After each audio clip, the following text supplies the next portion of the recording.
심우정 검찰총장이 어제 사의를 표명하고 오늘 출근길에서 어제 입장문과 비슷한 취지의 얘기를 했습니다. 그 얘기 먼저 들어보겠습니다. 범죄를 처벌하고 국민을 범죄로부터 지키는 국가의 형사사법 시스템은 국민의 기본권과 직결된 문제입니다. 정말 각계층의 의견을 충분히 듣고 심도 깊고 신중한 논의를 거쳐서 국민이 필요로 하고 또 국민을 위하는 또 일선의 검사들이 사명감을 갖고 국민을 위해서 봉사할 수 있는 그러한 국가의 백년대교로서 형사사법 시스템이 설계되어야 한다고 생각합니다. 이재명 정부의 검찰 개혁에 대해서 연일 우려를 나타내고 있는데 글쎄요, 정광재 대표 이것이 지금 검찰총장이 얘기하는 것이 일반 검사들, 검찰의 분위기라고 봐야 되는 걸까요?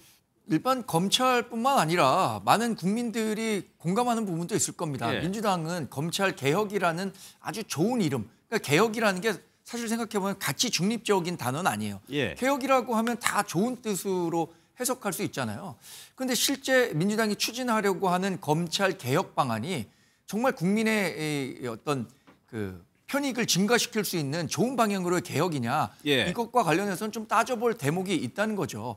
실제로 2022년에 있었던 검경 수사권 조정 또 공수처를 만드는 과정에서 그 이후에 국민들의 그 법과 관련한 분쟁이 일어났을 때 얼마나 좋아졌느냐, 체감하는 분들 많지 않습니다.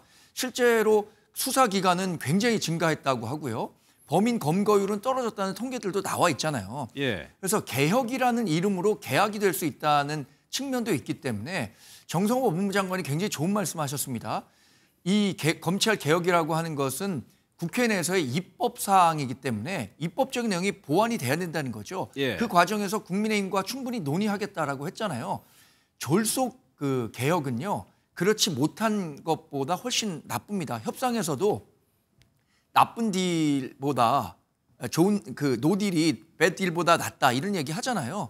그런 측면에서 정말로 이 수기가 바탕이 된 개혁 방향으로 가야지 민주당이 원하는 방향으로만 졸속적인 개혁 방안을 내놓는다면 국민적 공감대를 얻기는 좀 어려울 거라고 봅니다. 요거는 서 소장님 의견 듣고 다음 내용. 뭐 검찰 개혁이라는 자체가 이재명 정부 들어서 갑자기 튀어나온 건 아니고요. 문재인 정부 시절부터 검찰 개혁을 추진해 왔었는데 미완의 개혁이었죠.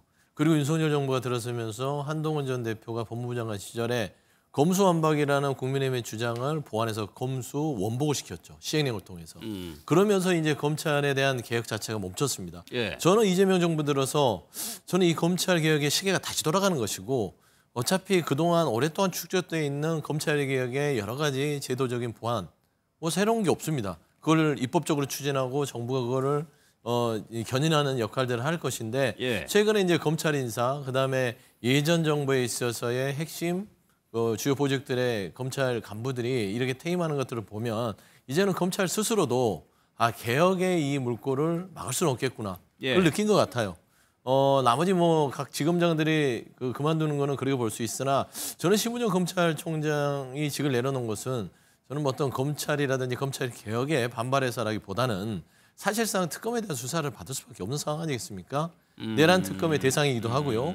비하폰을 가지고 있던 검찰총장이고 여러 가지 수사에 대해서도 대통령 배우자에 대한 여러 가지 배려와 어떤 수사의 진행 자체가 석연치 않은 부분들이 많았습니다. 저는 그런 부분에서의 수사의 대상이 됐기 때문에 수사를 받을 수 있다. 수사를 민간인 식물에서 받는 그런 방어적 차원에서 즉시로 직을 내려놓은 게 훨씬 더 좀 합리적 판단이 아니었을까. 그렇게 된다면 전 검찰총장이 또 조사를 받게 되는 상황이 벌어질 수도 있는 거네요.